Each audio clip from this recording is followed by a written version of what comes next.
Okay, now let's talk about how you choose the ideal executors for your will. So, real quick, executor is simply the term for the person who takes your will and does what it says. So, it's a really important role. It's called a fiduciary role. They are stepping into your shoes to follow your instructions and make sure everything you've left behind goes to the people you've named and exactly under the conditions that you've named. So, who is ideal to name as an executor? So, Pam and I are going to talk through how you choose the best executor based on their kind of characteristics and personality type and that kind of thing. But one thing I want to note, if you're doing planning with your spouse or partner, it's not presumed that your spouse or partner would simply be first executor unless you name them. So make sure at this stage that if you do want your spouse or partner to be your first choice executor, choose their name. And then after that, you can choose the alternates from there. So Pam, what are some of the kind of factors, characteristics, personality traits where you'd say, yes, that would be a good executor?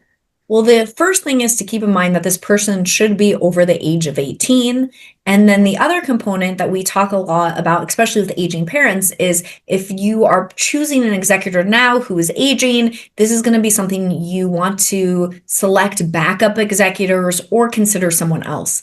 The other things that we talk about is someone that you trust. Someone that's trustworthy, that's aligned with your goals. The other things to think about here is this person close by?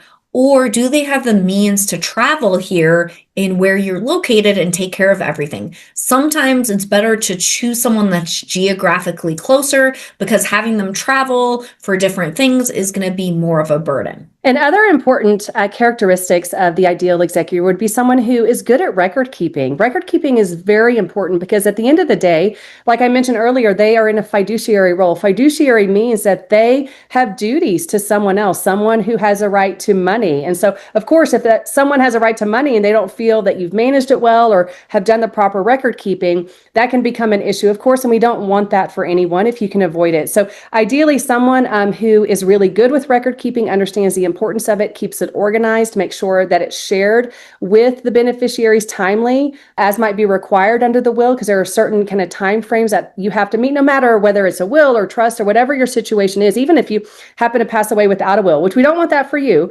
But in the end, every single person managing an estate have duties to those beneficiaries, including providing proper and complete and accurate records. So someone detail oriented, someone who's good with a computer, that kind of thing. That's really important. Now, you'll notice when you get to choose executors, you could choose more than one in a certain spot. So let's say that I choose my spouse for position 1, and then for position 2, let's say that I choose my mom and my cousin. So now they're serving as co-executors, potentially, if my spouse is unable to serve down the line. So if they are serving as co-executors, if you choose more than one name for the same slot of executor, you'll notice a question pops up so you can clarify. Do you want them to be able to act independently of each other? That might be a good choice if you just want to give them utter flexibility to handle things, because you never know what might be going on or what a beneficiary might need. And if one's unavailable or out of town for an extended period, the other can step in immediately. So can they act independently of each other, or must they act unanimously? So just give a consideration, if you name more than one, whether you'd want them to act independently or jointly, and you can clarify that right there. So really, that covers it for how to choose the best executor.